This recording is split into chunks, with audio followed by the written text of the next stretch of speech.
That's what's happening. I mean, it's been happening for a long time. It depends on where you pull back to get your perspective.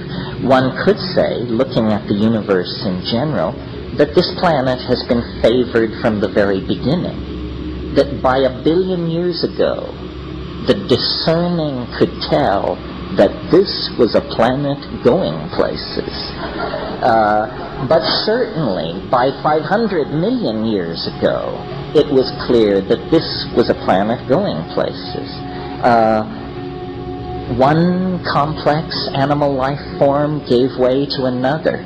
Catastrophes, yes, but never catastrophes so total that the Enterprise was wiped out. We know that 65 million years ago, a catastrophe, an asteroid, a planetesimal impact occurred on this planet. Nothing larger than a chicken walked away from that on this planet. A bad day, you say. But were it not for that bad day, we would still be the egg-eating shrews at the edge of the reptilian garden party. These marvelous flowering plants chock full of psychedelic alkaloids, none of them would have existed. The flowering plants and the higher mammals all arose in the wake of this planet-scouring catastrophe. So, you see, there is built-in to the larger systems of nature an enormous, what my mentor Eric Jantsch used to call metastability. They are metastable. They are not easily deflected. An event as large as a planetesimal impact basically only resets the evolutionary clock by a few million years, and then in almost overleaping itself to make up for lost time, out of all of that catastrophe come primates. Animals of such complexity and coordinated sensoria that they are wonders to behold, and from them, and quickly, then come abilities never before seen in the world of organic organization. Freely commandable languages, spoken languages, symbolic activity for the first time. Well, at that point, even the academics believe human language is less than 40,000 years old. That means it's as artificial as the dirigible or the hypodermic needle. It's an invention of some sort within the confines of human history, or at the beginning of human history. Recall, in South Africa, we have fire pits and stone tools 2 million years old. Those are not Homo sapien tools, but they're the tools of Homo habilis, the preceding ancestor in the human line. My point is, we are caught up in a process of unfolding complexification that has now lodged in our species. We are its source at this point. At one point, its source was the geology of the planet. At a later point, closer to us in time, its source was all biological diversity. But as the novelty has increased, the domain of its expression has narrowed, and it is now confined largely to the human species. Oh yes, the rest of nature continues the slow unfolding of continental drift and gene mutation and transfer and so forth. But these things have now receded into the background as the human adventure takes center stage.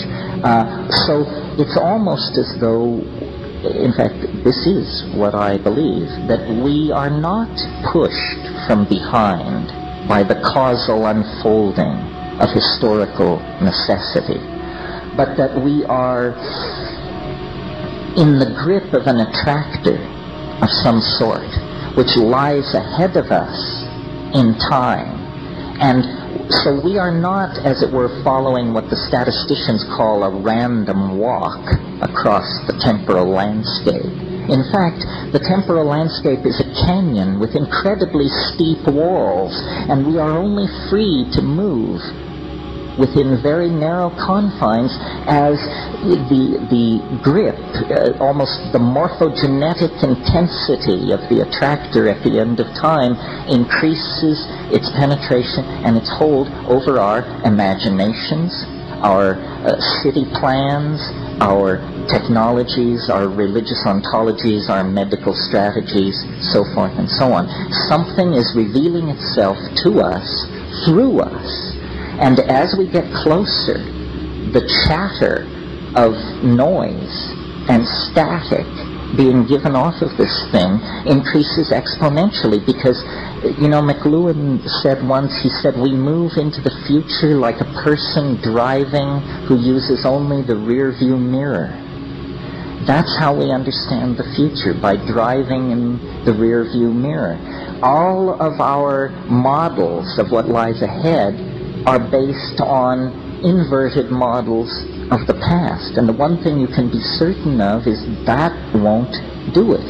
Because we can see a person standing in 1900 using that method would have been wrong about the late 1990s.